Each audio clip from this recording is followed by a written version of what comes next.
तो आज का टॉपिक है Mohammad bin Qasim.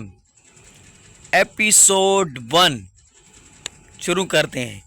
Was a renowned Arab general and governor, मतलब के रिनाउंड मतलब के फेमस, अरब का जनरल और गवर्नर। हु का मतलब है Mohammad bin Qasim played a pivotal role in the Islamic conquest of Sindh, Punjab regions in modern day Pakistan. इसने बहुत ही अहम रोल प्ले किया था सिंध और पंजाब के रीजन्स इलाके को फतह करने में। इस्लामी फतवात थी ये, ऐसा लिखा हुआ है। मॉडर्न डे में अभी इसी वक्त इस रीजन को, सिंध और पंजाब के इलाके को मॉडर्न डे में इस वक्त अभी जदीद दौर में पाकिस्तान कहा जाता है। ठीक है। इसकी शुरुआती ज़िंदगी मोहम्मद बिन कासिम की क्या थी?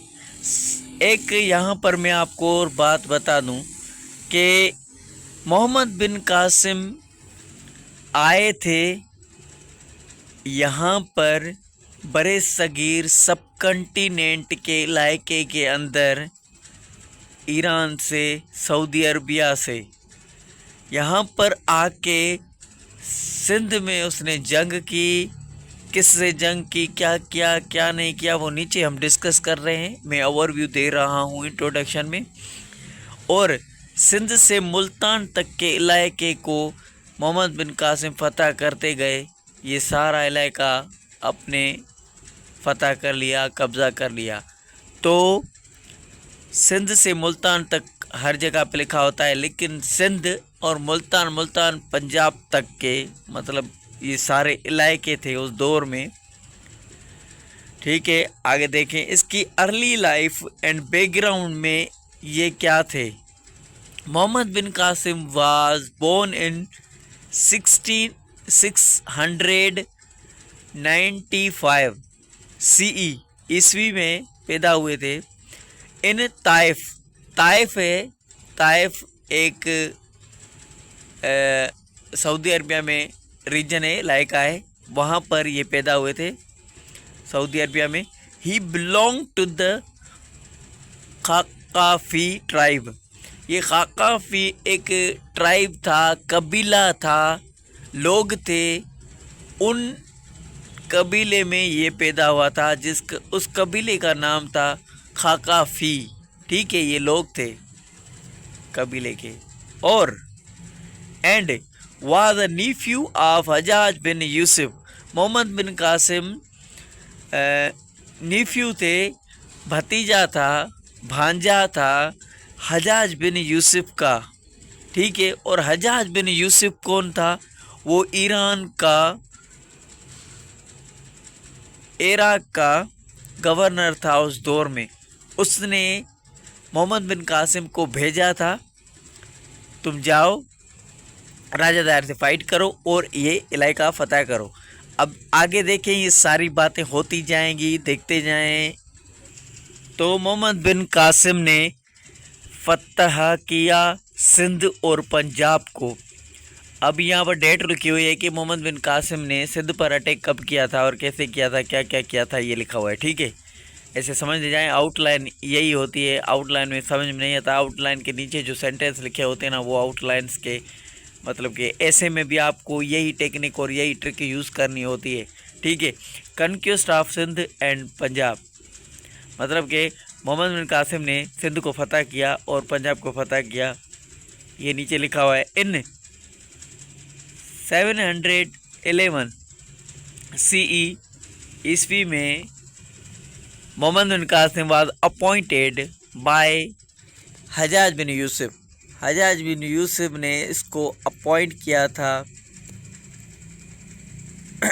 Expedition to Sindh and Punjab, मतलब कि एक कैंप लगाए। एक्सपेडिशन का मतलब है एक कैंप लगाए, फौजी मिलिट्री ऑपरेशन, एक्सपेडिशन का मतलब है मिलिट्री ऑपरेशन, मतलब कि फौजियों की एक क्या करे, एक्सप्लोरेशन करे, एक किस्म की एक्सपेडिशन, मतलब कि एक कैंप लगाए, जाकर वहाँ पर करीब सिंध के, और वहाँ पर अपनी फ़ौज के साथ बैठे, फिर पंजाब तक, मतलब कि ये सारा काम उसको करना है। इसने हज्जाज बिन यूसुफ ने मोहम्मद बिन कासिम को 711 में ये काम सौंप दिया था। ठीक है, ये हज्जाज बिन यूसुफ ने कहा लेके जाओ अपनी फ़ौज को और ऑपरेशन शुरू करो, सिंध और पंजाब में,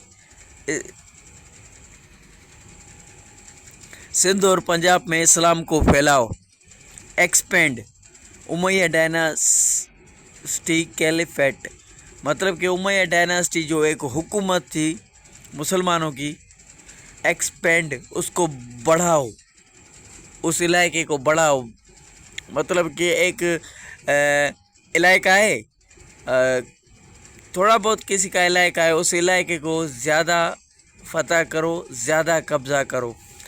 एक्सपेंड द उमैया कैलिफेट, मतलब कि उमैया डायनेस्टी थी, एक उमैया का जो कैलिफ था, मुसलमानों की हुकूमत थी उस दौर में, उसको एक्सपेंड करो, मतलब कि उसको बढ़ाओ, उनका इलाका बढ़ाओ, फतहात करो, इस्लाम को भी फैलाते जाओ, अपनी उमैया डायनेस्टी को भी मतलब के बढ़ाओ। और Muhammad bin Qasim's army consist of 6000 soldiers, Muhammad bin Qasim के फ़ौज में शामिल थे 6000 सोल्जर। ये जो सिंध और पंजाब पर इस्लाम फैलाने आया और ये हमला किया, तब इसकी फ़ौज इतनी थी, कैंप लगाई, कैंप लगाने के बाद ऑपरेशन एक्सप्लोरेशन शुरू कर दी। आगे देखते हैं। अच्छा, तो मोहम्मद बिन कासिम ने सिंध पर जब अटैक किया था, जब सिंध की तरफ आया, तो ये जब जंग शुरू हुई, कैसे हुई, कहाँ से हुई और कितनी जंग हुई, कहाँ से स्टार्ट हुई, कितनी हुई, कैसे कैसे हुई, ये सब कुछ अभी की बैटल्स डिस्कस करेंगे। की बैटल्स का मतलब है मेन जंग जो हुई थी। ठीक है, तो सबसे पहले बैटल ऑफ दैबल हुई थी, उसके बाद बैटल ऑफ नहरन हुई थी 712 में, उसके बाद तीसरे नंबर पर बैटल ऑफ अरोर हुई थी। ठीक है, अब देखें, बैटल ऑफ दैबल हुई थी ना 711 में, Muhammad defeat the ruler of Debal, Raja Dahir. ठीक है, तो बैटल ऑफ नहरन, Muhammad bin Qasim combined forces of Raja Dahir. फिर जब राजा दाहिर की फ़ौज को मोहम्मद बिन कासिम ने राजा दाहिर के साथ जंग की, उसको हरा दिया, तो फिर उसकी फ़ौज जो है ना मोहम्मद बिन कासिम के साथ हो गई। उस फोर्स को लेके राजा दाहिर को हरा के उन राजा दाहिर की फ़ौज के साथ उनके सिपाही जो बचे, उनके साथ इंडियन रूलर चंद्रा सीना के साथ जंग की थी बैटल ऑफ नहरन में। ठीक है, समझ गए। उसके बाद तीसरी जंग हुई थी बैटल ऑफ अरोर 712 में, जो मोहम्मद बिन कासिम डिफीटेड राजा दायर फोर्सेस, राजा दायर की जो फोर्सेस थी, फौज थी, सिपाही थे, उनको मार डाला, लीडिंग टू कैप्चर ऑफ अरोर, और उनके साथ आगे बढ़े और उनके साथ गए और अरोड़ पर कब्जा कर लिया। ऐसा लिखा हुआ है।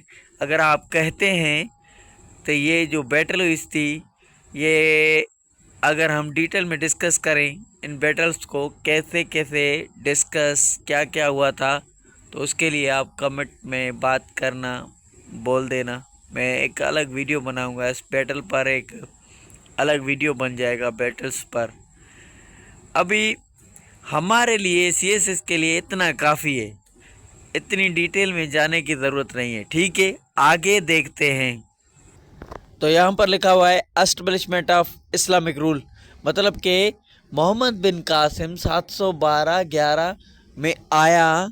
ठीक है, उसने एस्टेब्लिशमेंट की, क्या मतलब कि बनाया, क्या बनाया, इस्लामिक रूल, इस्लामिक कानून बनाया और Muhammad bin Qasim establish Islamic rule in Sindh and Punjab. यहाँ पर आया, बरे सगीर था, इंडिया था, इंडिया के अंदर मोहम्मद बिन कासिम सबसे पहले आया था। आकर इसने एस्टेब्लिश का मतलब है बनाया, कायम किया इस्लामी कानून सिंध और पंजाब में। इंट्रोड्यूसिंग मतलब कि तारीफ़ करवाया, मुतारिफ़ करवाया शरिया लॉ, मतलब कि मोहम्मद सल्लल्लाहु अलैहि वसल्लम की शरीयत के मुताबिक कानून। और प्रोमोटिंग इस्लाम, इस्लाम को प्रोमोट किया। प्रोमोट का मतलब है प्रमोशन जैसे होता है, प्रोमोट मतलब कि बढ़ाया, उनको फैलाया। ही आल्सो एस्टेब्लिश मस्जिद, मदरसाज एंड इस्लामिक इंस्टीट्यूशन। और मोहम्मद बिन कासिम ने बनाया, मदरसे बनाए, मस्जिद बनाए और इस्लामी की इदारे बनाए, इस्लामिक इंस्टीट्यूशंस, इस्लामिक इदारे भी बनाए। ठीक है, आगे चलते हैं। और यहाँ पर लिखा हुआ है मोहम्मद बिन कासिम ने यहाँ पर फतह हासिल की, फतह की, कब्ज़ा कर लिया। उसके बाद इसने क्या किया, एडमिनिस्ट्रेशन और रिफॉर्म्स से लेके आया बरे सगीर में। अब एडमिनिस्ट्रेशन वो होती है, मतलब कि एक घर है, घर का एक बड़ा है, फादर है, वो घर के सारे काम संभालता है ना, उसको हम एडमिनिस्ट्रेशन को ऐसे हम समझ सकते हैं कि ये एक घर का एडमिनिस्ट्रेटर है जो कि घर के बच्चों की फीसें, घर का सामान, हर चीज़ें मेंटेन रखता है, घर का खर्चा चलाता है, सब कुछ ये वो एक किस्म का एडमिनिस्ट्रेटर होता है। अब कोई बिल्डिंग है, कोई फैक्ट्री है, कोई मिल है, उसकी हम देखें, ये एक एडमिनिस्ट्रेशन ऑफिस है। मतलब कि जो ये बिल्डिंग है, ये सारी मिल है, इसमें जो जो काम हो रहे हैं, जो वर्कर हैं, उनकी सैलरी है, उनके खाना पीना है, उनका जो भी काम है, वो एडमिनिस्ट्रेशन ऑफिस होती है उस बिल्डिंग के अंदर, वो सारा संभालती है, उसको हम एडमिनिस्ट्रेशन कह सकते हैं। आपको इजी वर्ड में समझा रहा हूँ, ठीक है। एडमिनिस्ट्रेशन इंतज़ामिया करने वाला, एडमिनिस्ट्रेशन इंतज़ाम। और रिफॉर्म्स का मतलब है पहले कानून था उसको चेंज कर दिया। रिफॉर्म्स, पहले कानून बना हुआ है उसको अच्छा करके इम्प्रूव करके फिर से बनाया, लागू किया, ऐसे होता है। इन वर्ड्स की मीनिंग ऐसे होती है। अभी एडमिनिस्ट्रेशन और रिफॉर्म्स मोहम्मद बिन कासिम ने सिंध में कौन से किए, क्या किया, तो मोहम्मद बिन कासिम ने लागू किया, इम्प्लीमेंटेड मतलब कि लागू किया, नाफिज किया, बना दिया और उसको लोगों के लिए कानून को लागू कर दिया। वेरियस एडमिनिस्ट्रेटिव रिफॉर्म्स, एडमिनिस्ट्रेटिव के बहुत सारे रिफॉर्म्स किए। एडमिनिस्ट्रेशन मतलब हुकूमत चलाने वाला, जो एडमिनिस्ट्रेटिव था, रिफॉर्म्स, उसमें रिफॉर्म्स लाए कि अब कैसे हुकूमत चलेगी मुल्क में, मुल्क को संभालने वाली भी तो एडमिनिस्ट्रेशन होती है ना। इंक्लूडिंग, उसमें शामिल कौन कौन सी एडमिनिस्ट्रेशन है वो नीचे डिस्कस हो गई है। Division of conquered territory into provinces, Muhammad bin Qasim ने ये रिफॉर्म्स लाया कि तकसीम किया, फतह, जिन इलाकों को फतह किया था उनको तकसीम किया सूबों में, ठीक है, इनको सूबे बनाए। एक एडमिनिस्ट्रेशन रिफॉर्म्स ये किया। दूसरे नंबर पर अपॉइंटमेंट गवर्नर्स एंड एडमिनिस्ट्रेटर्स, अब ये दो आदमी और इंसान है, कौन से, गवर्नर्स एंड एडमिनिस्ट्रेटर्स, ये दोनों इंसान है, ठीक है।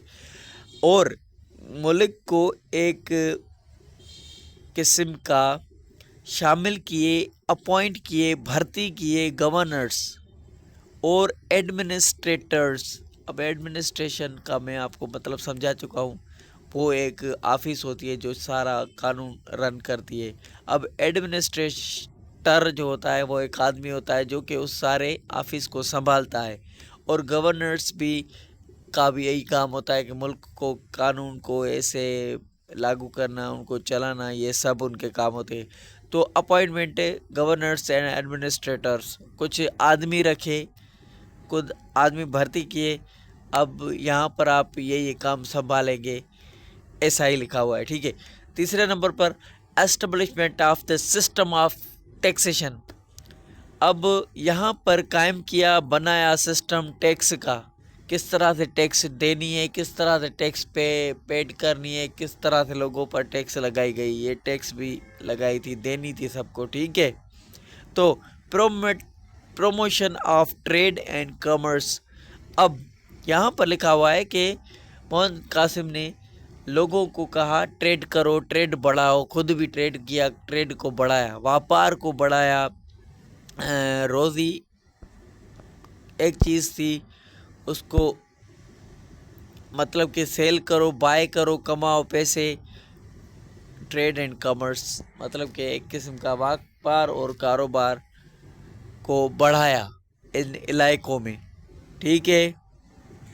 अब Muhammad bin Qasim conquest of Sindh and Punjab laid the foundation of the Islamic rule in the Indian subcontinent. He is considered a hero in Pakistan and a symbol of Islamic conquest. Muhammad bin Qasim ने सिंध और पंजाब को फतह करके बुनियाद रखी Islamic कानून की India सब कॉन्टिनेंट में। समझ गए, जहाँ पर आए थे मोहम्मद बिन कासिम सिंध में। सिंध उस टाइम पर बरे सगीर था, पाकिस्तान नहीं था, पाकिस्तान आज़ाद नहीं हुआ था। तो ये सिंध और पंजाब जो ना, ये बरे सगीर था, सब कॉन्टिनेंट था, इंडिया था, हिंदुस्तान था, सारा इलाका। तो मोहम्मद बिन कासिम ने बुनियाद रखी इस्लामिक रूल की आकर सब कॉन्टिनेंट में, बरे सगीर में, इंडिया में। He is considered a hero इन पाकिस्तान। पाकिस्तान की हिस्ट्री में हम इसको पढ़ते हैं और सीएसएस में हमें इससे सवाल भी आते हैं। क्यों आते हैं? क्योंकि इसको हम समझते हैं, कंसीडर्स इसको समझा जाता है हीरो इन पाकिस्तान। पाकिस्तान में इसको हीरो समझा जाता है और सिंबल ऑफ इस्लामिक कॉन्क्वेस्ट, इसको एक निशान, मतलब कि ये एक निशानी है, हमारी निशान है कि इस्लामिक फतवात हासिल की थी इसने, मोहम्मद बिन कासिम ने, ये लिखा हुआ है। अब यहाँ पर हम एजुकेशनल पॉइंट ऑफ व्यू से बात कर रहे हैं, हम किसी की साइड नहीं लेंगे। हम जो एजुकेशन पर्पस है, एजुकेशन के लिए जो हमें चाहिए वो हम पढ़ेंगे, बाकी बेस में हम नहीं जाएंगे। इसके लिए आपको मैं एक बात बताऊँ, कंट्रोवर्सी चल रही है। कंट्रोवर्सी लफ्ज़ का मतलब है कि बेस चल रहा है, लड़ाई झगड़ा चल रहा है कि मोहम्मद बिन कासिम तबाही की थी, जुल्म किया था और यहाँ कर हमारे राजा दायर हीरो को मारा था। ये मतलब कि कोई कहता है ये विलन है, कोई कहता है ये हीरो है। मुसलमान इसको कहते हैं ये हमारा हीरो है, और इंडिया वाले कहते हैं, हिंदू कहते हैं ये हमारा हीरो नहीं, ये हमारा विलन है, राजा दायर हमारा हीरो था। मतलब कि ये कंट्रोवर्सी चल रही है कि मोहम्मद बिन कासिम क्या थे, हीरो थे या विलन थे। ये झगड़े आज तक कंट्रोवर्सी चल रही है। कंट्रोवर्सी मतलब कि फ्यूचर में कोई मसला हुआ था, अभी तक उस पर बात हो, ये वो प्रॉब्लम सोल्व नहीं हुआ, उस पर बातचीत हो रही है, कंट्रोवर्सी है, ठीक है। Some historians argue that the Muhammad bin Qasim conquest was marked by violence and the destructions। इसका मतलब है कुछ हिस्टोरियन ये आर्ग्यू देते हैं, बहस करते हैं कि मोहम्मद बिन कासिम ने जो फतह की थी वो निशानी है कि वायलेंस की। मतलब कि वायलेंस आप समझ रहे हैं, मतलब कि उसने हंगामा किया था, तोड़ फोड़ की थी, एंड डिस्ट्रक्शन, उसने तबाही की थी। डिस्ट्रक्शन का मतलब होता है तबाही करना और खून खराबा, वायोलेशन करना। वाइल अदर व्यूज़, दूसरे लोगों का ख्याल, दूसरे लोगों के ख्याल में, जहन में, सोच में, उसके पॉइंट ऑफ व्यू से, दूसरे लोगों के पॉइंट ऑफ व्यू, मतलब कि वो कुछ हिस्टोरियंस ऐसे भी हैं जो कहते हैं कि it is a peaceful spread of Islam. ये मोहम्मद बिन कासिम अमन परस्त थे और इसने अमन से इस्लाम को फैलाया। यहाँ पर यही लिखा हुआ है, ठीक है। कुछ हीरो मानते हैं हिस्टोरियंस, कुछ इसको दो पॉइंट ऑफ व्यू से ये पढ़ा जाता है, ठीक है। ये हम डिस्कस कर चुके हैं। लेकिन एमपीटी स्क्रीनिंग टेस्ट जो सीएसएस की होती है उसमें आपको ज़रूरी है कि ये सवाल भी याद करें, पूरा टॉपिक भी याद करें। एमसीक्यूज़ के लिए भी आपको ये डेट्स याद करनी है। इम्पोर्टेंट डेट्स मतलब कि अहम तारीखें जो हमें याद करनी है। 695 सी ईस्वी में मोहम्मद बिन कासिम पैदा हुए थे। 711 में सिंध और मुल्तान और पंजाब तक के इलाके को फतह किया था। 715 में मोहम्मद बिन कासिम की डेथ हो गई थी, ठीक है।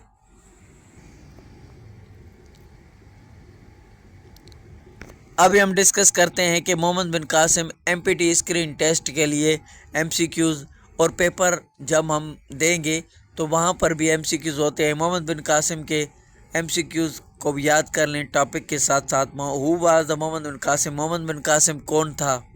देखें, अरब जनरल और गवर्नर था, ये हम पढ़ चुके हैं, ठीक है।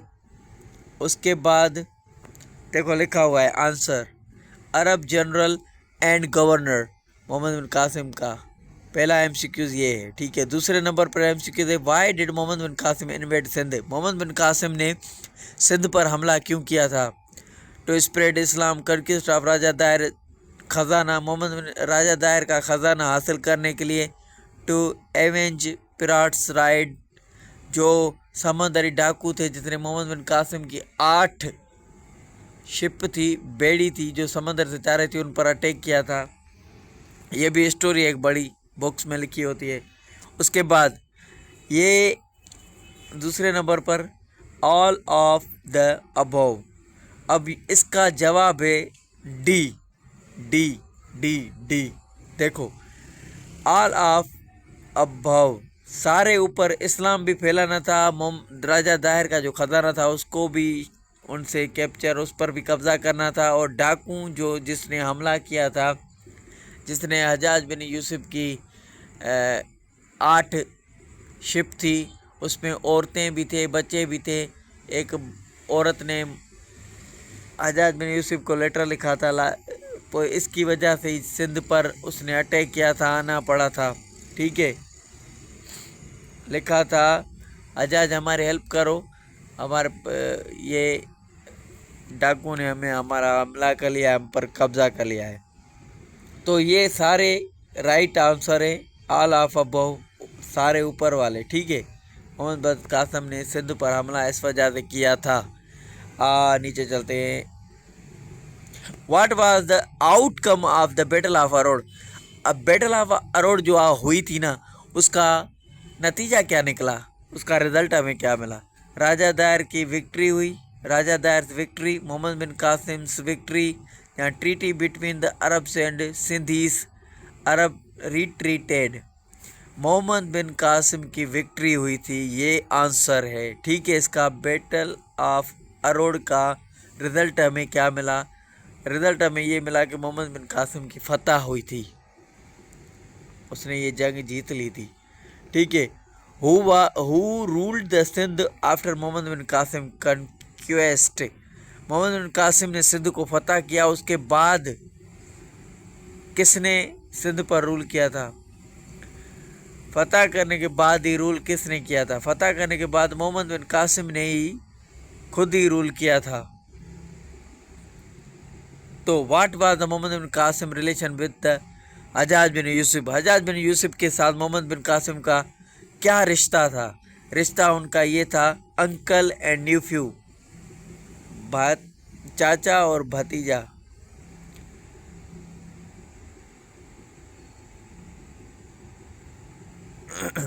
और डी लिखा हुआ है गवर्नर, जनरल गवर्नर। वो गवर्नर थे, वो जनरल थे, ये भी रिश्ता था इनका। In which year did Muhammad bin Qasim invade Sindh?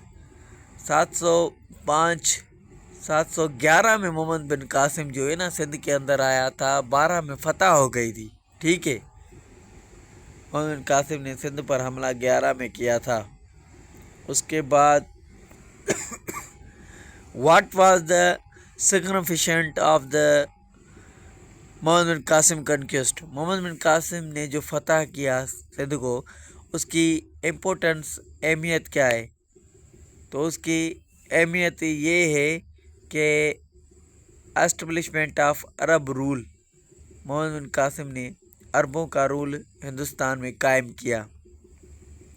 उसके बाद who was the ruler of Sindh before Muhammad bin Qasim conquest. Muhammad bin Qasim ने सिंध को फतह किया था, उससे पहले सिंध का रूलर कौन था? राजा दायर था। ठीक है, तो thank you, keep watching, stay connected. Comment में लिखो जो आपको चाहिए और आप CSS के पास्ट पेपर भेजें, मैं आपको आंसर लिखकर पूरा सेंड करूंगा और उसी तरीके से आप इंशाल्लाह वो कोई भी क्वेश्चन होगा वो आपका बिल्कुल आंसर क्लियर होगा। ठीक है, keep watching, stay connected. Comment में लिखें आपको जो भी चीज़ चाहिए, मैं फ्री ऑफ कास्ट में हर चीज़ आपको दूंगा। ठीक है, कीप वॉचिंग, स्टे कनेक्टेड।